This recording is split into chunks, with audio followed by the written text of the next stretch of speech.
Shalom sahabat RPKM yang diberkati oleh Tuhan. Puji nama Tuhan. Saya sangat senang kembali menyapa Bapak Ibu Saudara dimanapun saudara berada, dan doa harapan saya Bapak Ibu dalam keadaan sehat dan senantiasa diberkati oleh Tuhan. Puji nama Tuhan, kembali bertemu dengan saya pendeta Adolf Bastian terbuka dalam program yaitu channel RPKM Renungan Pengajaran Kata Roh Ministry. Terima kasih kesetiaan sahabat RPKM, sahabat YouTube ataupun Facebook, dan seluruh para mahasiswa sekolah tinggi teologi Kata Roh Indonesia, Bekasi, yang terus kita mau belajar akan kebenaran firman Tuhan. Semakin banyak kita belajar akan firman Tuhan, semakin kita mengenal Tuhan kita Yesus Kristus, dan kita pun semakin mencintainya, melayaninya, dan terus setia mengikutnya. Dalam kesempatan yang baik ini, kita akan belajar terutama bagaimana kita mewaspadai ajaran sesat. Ajaran sesat itu bukan saja ada di zaman ini, tapi di zamannya Yesus pun sudah ada, bahkan di zamannya nabi-nabi, ya, di zamannya nabi-nabi, di zaman Yesus, di zamannya gereja mula-mula oleh Paulus yang selalu menjaga melihara iman dari jemaat yang telah dirintis, yang dirikannya, supaya jangan sampai tersesat ataupun dipengaruhi oleh ajaran-ajaran sesat atau injil-injil yang lain. Nah, sampai hari ini tentu pengajaran sesat itu tidak pernah berhenti, karena masih setan, masih ada, karena iblis, pengikutnya masih ada yang berusaha menyesatkan banyak orang yang serta pekerja. Karena itu kita harus waspada sebagai anak-anak Tuhan, hamba Tuhan. Kita harus waspada dengan ajaran-ajaran sesat. Bagi saat ini mudah kita mendapatkan berita-berita melalui media sosial, kecanggihan IT, yaitu YouTube, luar biasa. Di Facebook pun juga demikian. Kita bisa mendapatkan ajaran-ajaran yang baik, yang benar, tapi juga ada juga ajaran-ajaran yang keliru, bahkan sesat. Karena itu bagaimana kita bisa memahaminya, mengerti mana yang benar, mana yang keliru, atau mana yang sesat. Jadi kita perlu mengenal ciri-ciri ajaran sesat, mengenal ciri-ciri ajaran sesat. Ya, ini lahirnya ajaran sesat atau yang disebut dengan bidat, yang sering disebut dengan bidat,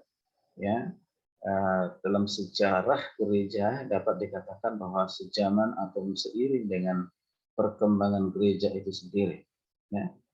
Nah, perhatikan dulu kata bidat. Pengertian dari kata bidat itu sendiri berasal dari kata Arab, yaitu bid'ah, bid'ah, yang berarti suatu ajaran atau aliran yang menyimpang dari ajaran yang benar. Nah, jadi menurut Jeffrey Quill dalam buku Gereja dan Bidat, yang dimaksud dengan bidat itu adalah suatu ajaran atau aliran yang menyimpang dari ajaran yang resmi.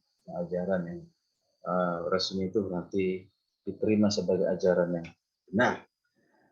Oke, baik Bapak Ibu. Nah, jika kita melihat ke dalam sejarah gereja, maka ajaran sesat itu hadir dan selalu berusaha untuk mempengaruhi kehidupan bergereja sejak abad permulaan sampai hari ini. Pengajaran sesat itu tidak pernah berhenti, semakin dahsyat lagi untuk dalam pemberitaannya, dan penyebarannya.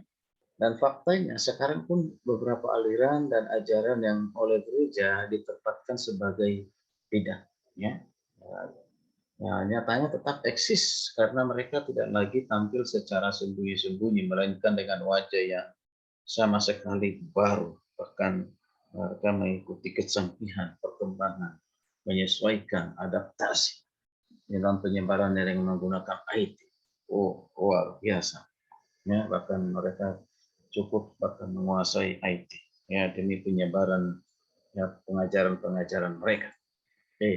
Nah, inilah yang menyebabkan kita dapat mengalami kesulitan untuk mengidentifikasi kehadiran dan keberadaan mereka. Tapi harus sama, kenapa? Karena mereka juga menggunakan Alkitab, kecenderungan menggunakan Alkitab. Kalau mereka pun punya kitab yang lain, tapi itu banyakkan kutipan dari Alkitab. Ya. Nah, sebab di satu pihak mereka tetap menggunakan Alkitab sebagai dasar pengembangan ajaran doktrin mereka. Selain ada tambahannya, ajaran-ajaran atau aturan yang mereka pilih. Ya, lebih lagi oleh karena banyak di antara mereka tadinya berasal dari komunitas gereja. Ya, maka mereka bertumbuh dalam komunitas yang sangat dekat dengan gereja. Kalau mereka ada di gereja ini yang sulit untuk dibedakan, apalagi terutama mereka yang orang awam yang belum banyak belajar akan Alkitab, ya. Nah, dan kita perhatikan di sini, Bapak Ibu dan Kasih Tuhan, ya. Jadi kalau agama lain yang berbeda dengan agama kita, udah jelas ya, kita udah pasti paham bahwa itu udah berbeda ajarannya dengan kita, ya. Mereka menolak ya, Yesus sebagai Tuhan dan menolak Roh Kudus juga sebagai Tuhan. Nah, itu sudah sangat jelas ya. Nah, kondisi semacam itulah yang seringkali membuat warga gereja bingung. Untuk apa? Mengidentifikasi ajaran doktrin yang benar atau yang tidak. Mana yang benar, mana yang tidak. Karena mereka dari komunitas gereja. Kemudian mereka menggunakan ayat Alkitab ataupun Alkitab sebagai sumber pengajaran mereka. Itu masih ada kesulitan. Kalau agama lain saya katakan itu tidak sulit, sudah kita tahu, sudah beda agama saja kita tahu. Ya, parahnya lagi hampir umum gereja cenderung bersikap sangat toleran dengan berbagai komunitas. Makanya banyak ya umat Tuhan ya jemaat itu mulai terpengaruh, terperangkap dalam ajaran mereka dan toleran gitu. Ya, bahkan pernah ada seorang ibu ketika saya mendengarkan ya informasi bahwa anaknya sering dikunjungi ke rumah ya oleh saksi-saksi Yehova, lalu saya kasih masukan, saya tegur, jangan Bu, ya jangan diterima lagi. Oh tidak Pak, mereka juga menggunakan Alkitab. Nah ini ya kan, ya bukan masalah menggunakan Alkitabnya, tapi bagaimana memahami Alkitab lalu mengajarkannya kepada orang lain. Setan iblis pun tahu Alkitab, ya. Tapi dibolak-balik itu Alkitab sesuai dengan maunya dia untuk menyesatkan umat Tuhan. Ya, oke, mari kita perhatikan bersama-sama. Ya, pertanyaannya adalah bagaimanakah kita dapat melihat dan memahami sebuah ajaran itu dikatakan sesat ataupun bahwa ajaran itu adalah bidat. Nah ini penting. Lalu apa tindakan antisipasi kita dalam menyikapi ajaran sesat atau bidat? Bapak Ibu, dalam realitasnya bergereja beberapa ciri-ciri bidat atau ajaran sesat dalam kekristenan yang sudah jelas ada di antara kita sampai hari ini. Masih terus berkembang dan terus mereka kelompok ini menyebarkan ajarannya, terutama mereka mendatangi orang-orang Kristen. Ya. Mari kita lihat bersama di antaranya. Itu saya akan sampaikan ini bertahap. Yang di season yang pertama saya sampaikan, yaitu yang pertama adalah yang sudah cukup terkenal, yaitu Saksi Yehova, singkat dengan SY, Saksi Yehova. Nah, Saksi Yehova ini, lahirnya Saksi Yehova ini tidak dapat dipisahkan dari pendirinya yang namanya Charles Taze Russell, ya, tahun 1852 sampai 1916. Ya, dialah yang menyebarkan doktrinnya, ya. Ya, doktrin itu pengajar saksi Yehova di tahun 1817. Nah, setelah Russell meninggal di 1916, dia digantikan oleh namanya Joseph Franklin, ya, yang Rutherford, ya.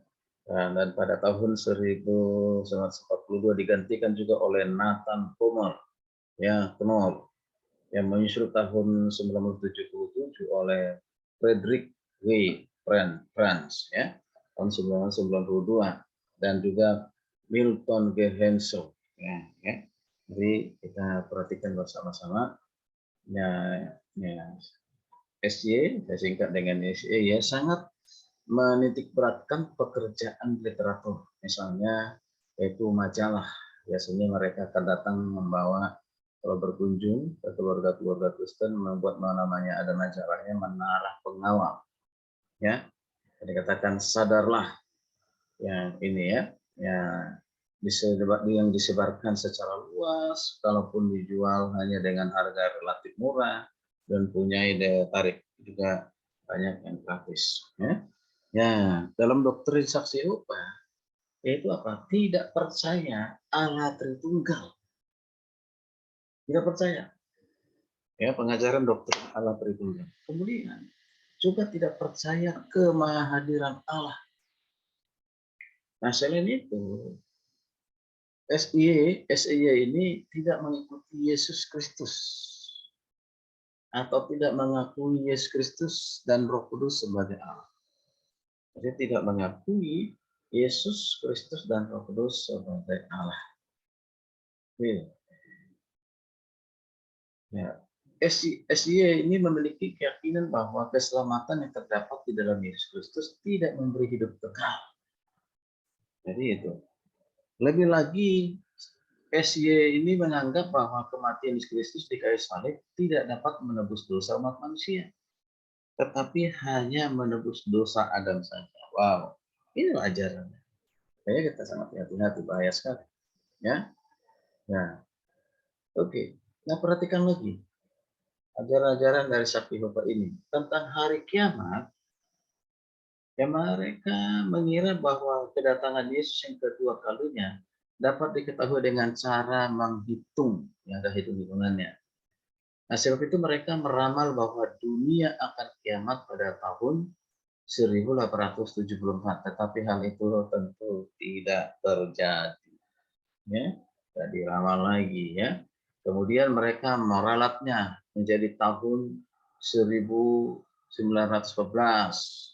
1918, 1920, 1925, 1972, dan terakhir 1999 dan seterusnya. Akhirnya apa? Semuanya tidak terbukti, ya, alias sesat, ya kan? Itulah ajaran dari garis besar ajaran dari Saksi Yehova.